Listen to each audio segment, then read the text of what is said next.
Welcome back. By now, you've taken a little time to think about what art is and have come up with a 3-sentence definition of art. If you take a look at that definition, I think you'll find there are characteristics that are similar to other students' responses. Here are some of the common responses from past students. Art is often defined, in part, as the expression of thoughts and feelings. You may have included this idea in your own definition. I've also gotten the response that art is the imagination at work. Expression and imagination are both common words that arise from this exercise. Other words that pop up again and again in this exercise are creativity, entertainment, emotion, ideas, and skills, all very important factors in art.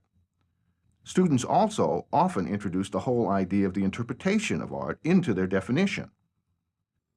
All of these notions are brought up in a scene from a play you'll be reading this semester, Master Harold and the Boys.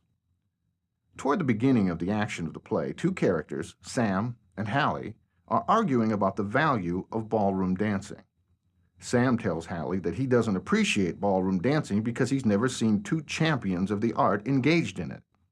To which Hallie tells Sam that he doesn't really consider ballroom dancing an art, does he? Sam then asks Hallie the question that we ourselves are asking: what is art?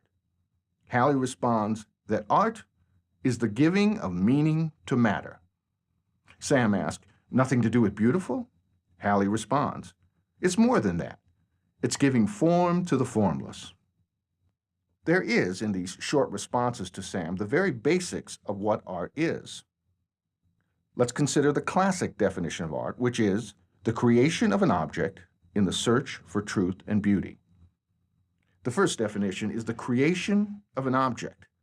Now, when we think of an object, we usually think of something that is solid and tangible, like a baseball or a flower pot. But in art, an object can also be described as an experience that has no tangible form. Then, how can Hallie's definition of art as giving form to the formless apply?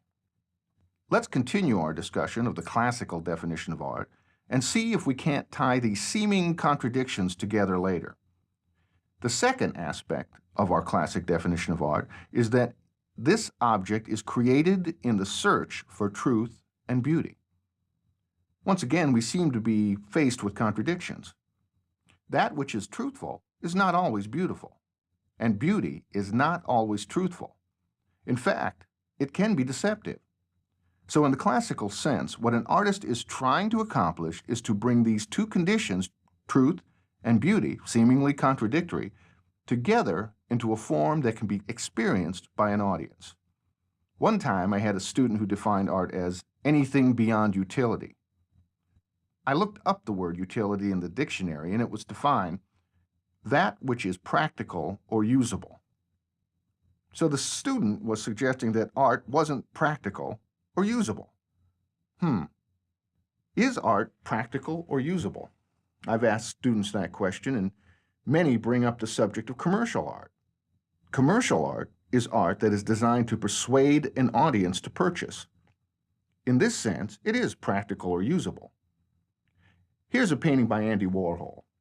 Warhol was a serious artist during his time and began his career as a commercial artist, and in fact used the techniques he learned as a commercial artist to create his own unique works of art. What about Da Vinci's Mona Lisa? Also a famous work of art. Which would you say is the better work of art? At this time, click on to Theater Task 2 and submit which of these two works of art you believe is the better, and write in 3 sentences why you believe that it is a better work of art. After you've finished, click on to Theater Art Video number 3, and we'll consider the influence of communication on art.